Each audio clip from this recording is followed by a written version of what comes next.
इस video lecture में एक क्लास 9th का बहुत इंपॉर्टेंट टॉपिक हम डिस्कस करने जा रहे हैं, जो कि फाइनल एग्जाम में भी आते हैं और तुम्हारे सेंटर एग्जाम वगैरह में भी आता है ना। क्या है वो टॉपिक? तो सबसे पहले देखो, पहला टॉपिक है हमारा बायोन्सी। बायोन्सी ये क्या होता है? बायोन्सी होता क्या है उसको समझो। मतलब इसके बाद एक नेक्स्ट टॉपिक डिस्कस करेंगे, आर्किमिडीज प्रिंसिपल, है ना। तो सबसे पहले बायोन्सी को समझो। तो बायोन्सी एक फ्लूइड का प्रॉपर्टी होता है। Fluid means something which can flow. Fluid जिसके अंदर फ्लो करने का टेंडेंसी होता है उसको हम लोग फ्लूइड नाम देते हैं। तो it is a property, buoyancy it is the property of a fluid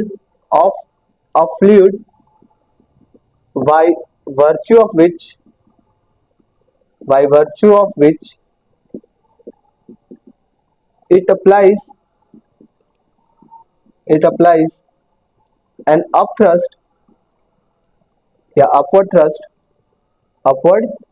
thrust to an object when it is partially or completely filled it. Object when it is मतलब when object is partially or fully submerged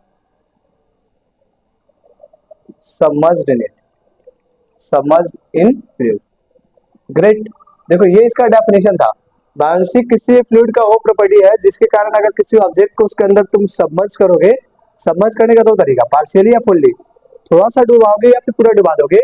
तो fluid के पास एक property होता है, हर एक fluid के पास एक property होता है कि वो फ्लूइड जब उसमें सबमर्ज करोगे तो उसके ऊपर एक अपथ्रस्ट लगाता है, which is called as buoyancy. ये प्रॉपर्टी को हम लोग बायोन्सी बोलते हैं, ठीक है।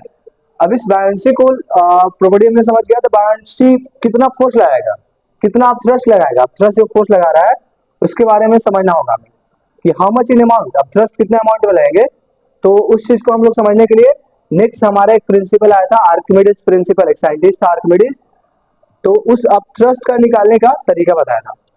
क्वांटिटेटिवली कितना निकाला जाएगा, उसका वैल्यू कितना होगा, उसके आर्किमिडीज प्रिंसिपल पढ़ेंगे। देखो नेक्स्ट टॉपिक हमारा है